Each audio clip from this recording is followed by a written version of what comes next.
Bienvenue à l'émission. On s'est tous déjà posé la question en recevant une facture. Combien donner en pourboire? Est-ce qu'il faut exprimer notre réel degré de satisfaction ou donner un peu plus pour éviter d'avoir l'air pingre? François Lachapelle enquête sur la question pour découvrir quelles sont les règles exactes de cette pratique.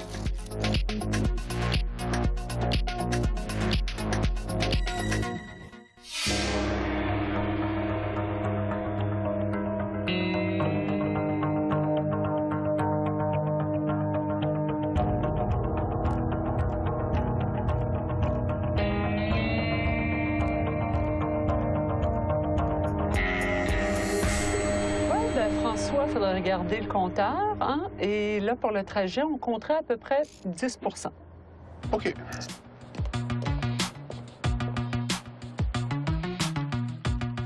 Julie, que ce soit à qui, combien ou quand, le pourboire est un être extrêmement mystérieux. Premièrement, pourquoi devrait-on laisser du pourboire?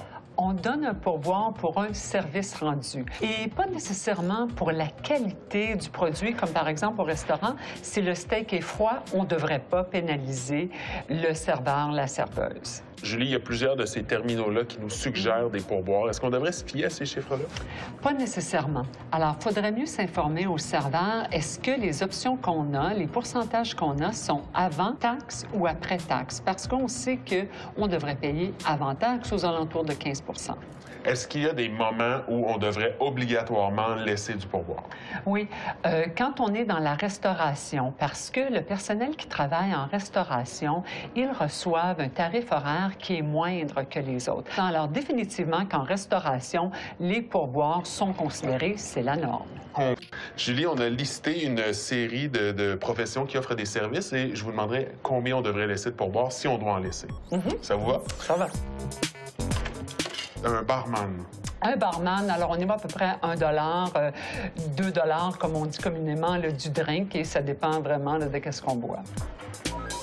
À l'hôtel, pour le service aux chambres? Pour l'entretien ménager, alors on va payer au quotidien, que ce soit 1 $, 2 $ par jour, et ça va dépendre aussi du bazar, de l'état de la chambre. On pourrait y aller jusqu'à 5.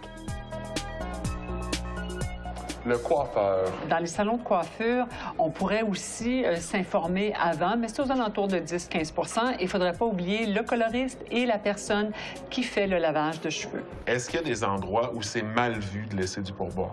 Politiciens, politiciennes, tout ce qui a trait aussi avec le service de garde, le système de l'éducation, même son médecin, ou même dans les résidences pour personnes âgées. Alors, tout le personnel qui est là, ce personnel-là ne doit même pas l'accepter. Alors là, on ne parle plus d'étiquette, mais on parle d'éthique à ce moment-là.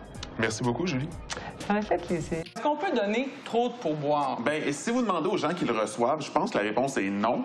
Mais c'est important de se fier aux normes locales. Au Québec, longtemps, ça a été le traditionnel 15 % et de plus en plus, cette norme-là augmente vers 18 % environ. Comment ça se fait que ça change? Parce qu'il y a beaucoup d'incitatifs à laisser du pourboire. Par exemple, si vous payez avec une carte de crédit, carte de débit, le terminal vous offre d'emblée de laisser jusqu'à 20 %. Donc, d'une pression du doigt, c'est 20 %.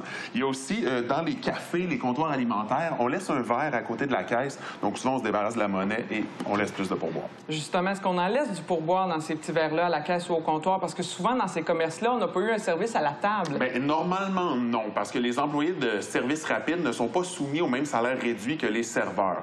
Mais dans un restaurant où il y a service aux tables, il faut aussi penser aux autres personnes qui viennent à la table. En plus du serveur, par exemple, si le chef vient flamber votre dessert, il faut penser à y laisser de l'argent lui aussi. Donc, on doit ajuster notre pourboire quand le service est plus personnalisé.